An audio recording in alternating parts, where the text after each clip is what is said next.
This presentation is an overview of the book Leadership and Self-Deception, Getting Out of the Box, written by the Arbinger Institute. This presentation was created by Group 2 of the Spring 2016 online Graduate Studies Managerial Communication class at the University of South Dakota. Leadership and Self-Deception, Getting Out of the Box, is a quick and easy read. The theory and skills are taught through a fictional narrative of a real-life experience that we can all relate to. The book explores how we can be our own worst enemies by deceiving ourselves when we interact with coworkers or friends and family.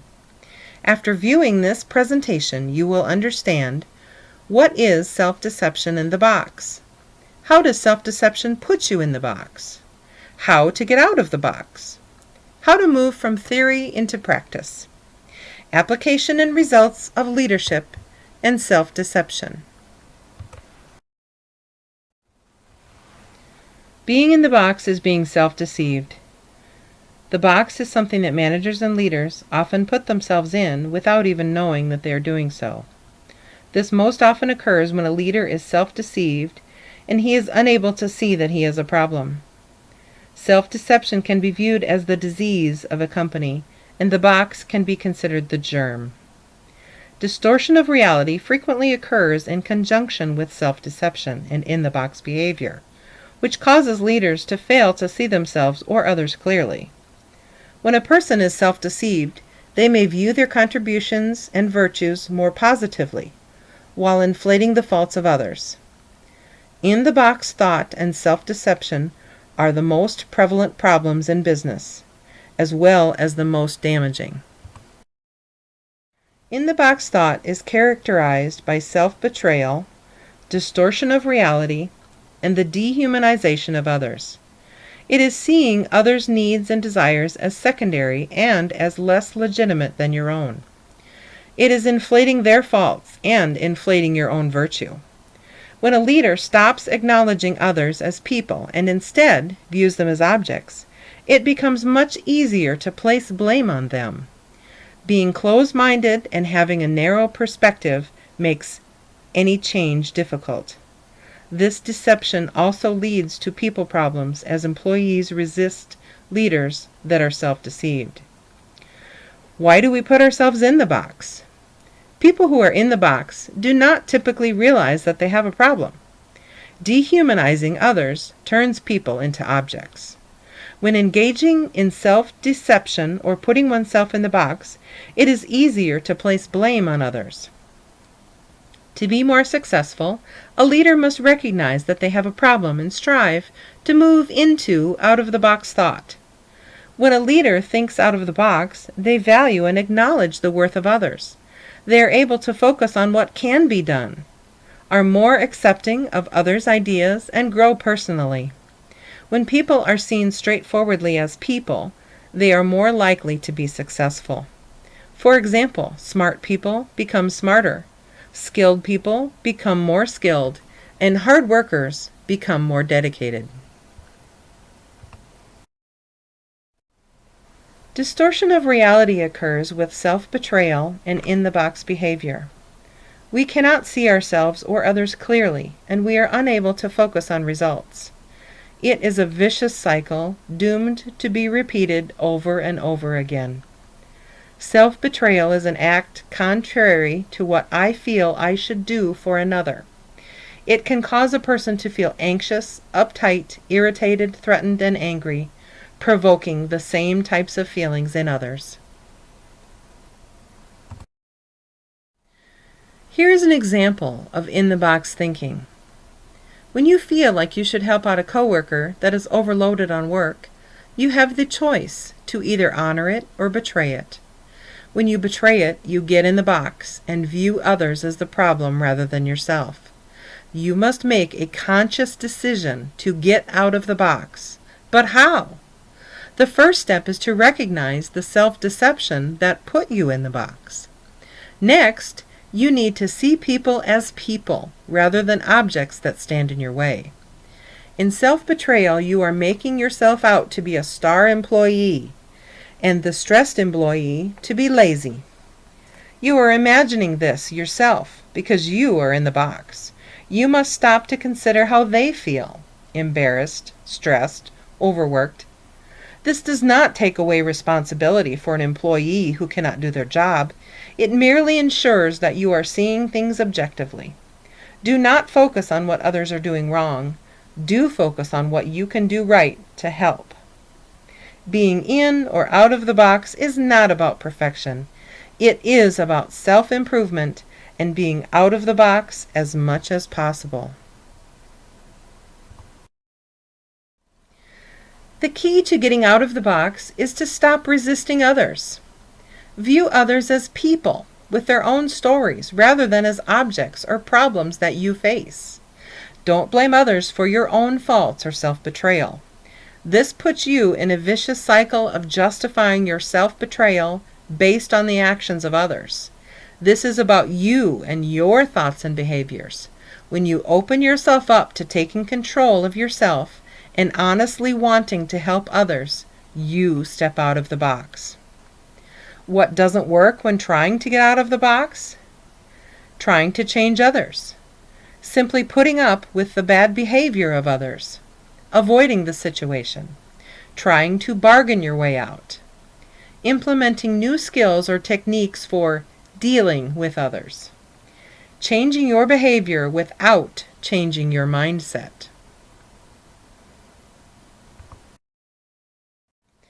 Now that you know when you're in the box and how to get out, why should you get out?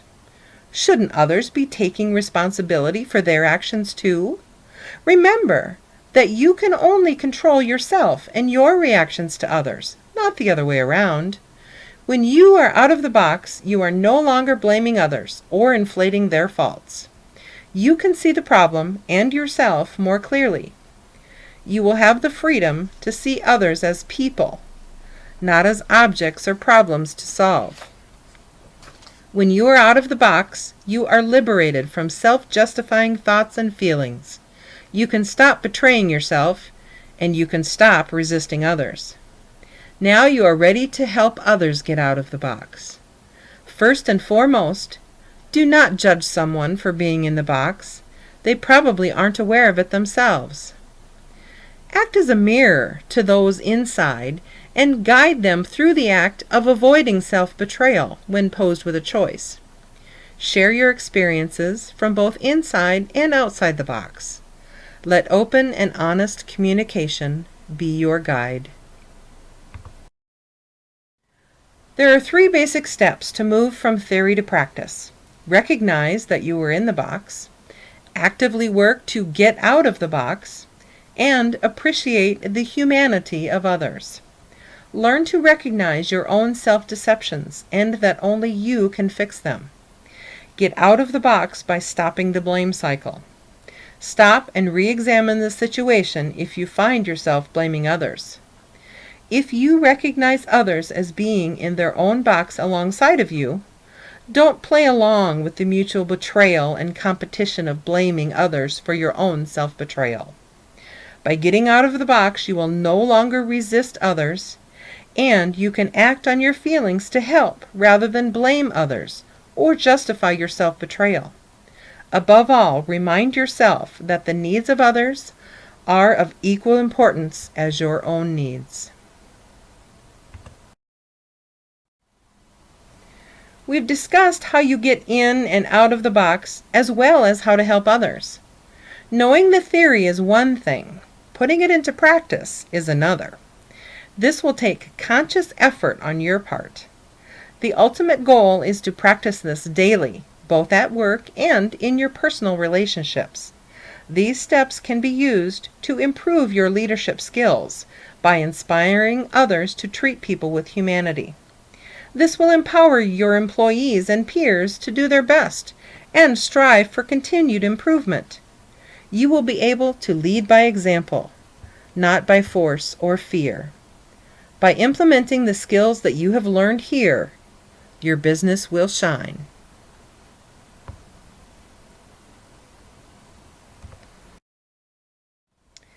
As leaders, it is best to be able to be the example.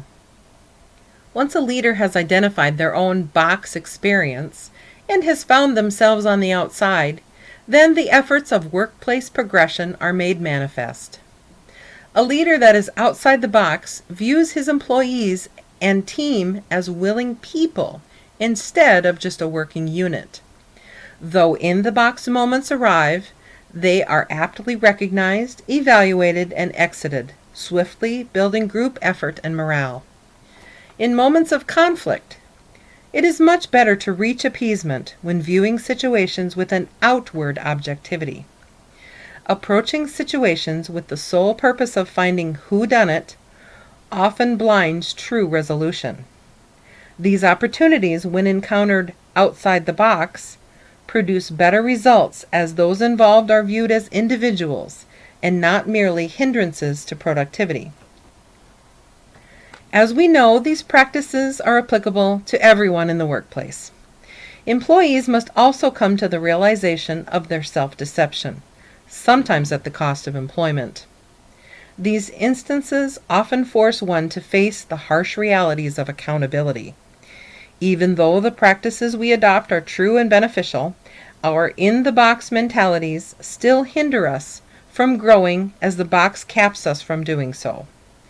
By applying the practices we've learned here, we can monitor our checklists, process our intents, and mature our actions in order to transform our workplace effectiveness. The benefits of being outside the box are of great magnitude. By truly seeing others, we in turn see ourselves. Life, love, and loss are just a few of the many emotions that we are all familiar with and share among our human condition. Having the ability to recognize these similarities is truly an out-of-the-box experience, which helps us to grow and develop, both collectively and individually. The adage, "everybody needs somebody sometime," proves positive by exemplifying out-of-the-box thinking. The power we possess by not deceiving ourselves is the determining factor for success in our work-life balance, our life goals, and the relationships that we encompass. I want to thank you for allowing us to bring this topic to your attention. I and my fellow team members hope that you have enjoyed the presentation we created and that you will benefit by using the tools we have taught you. If you would like to read the book this presentation is based on, it is cited on our reference page. If you have further questions or comments, please feel free to contact me by email at jeannielane1@gmail.com.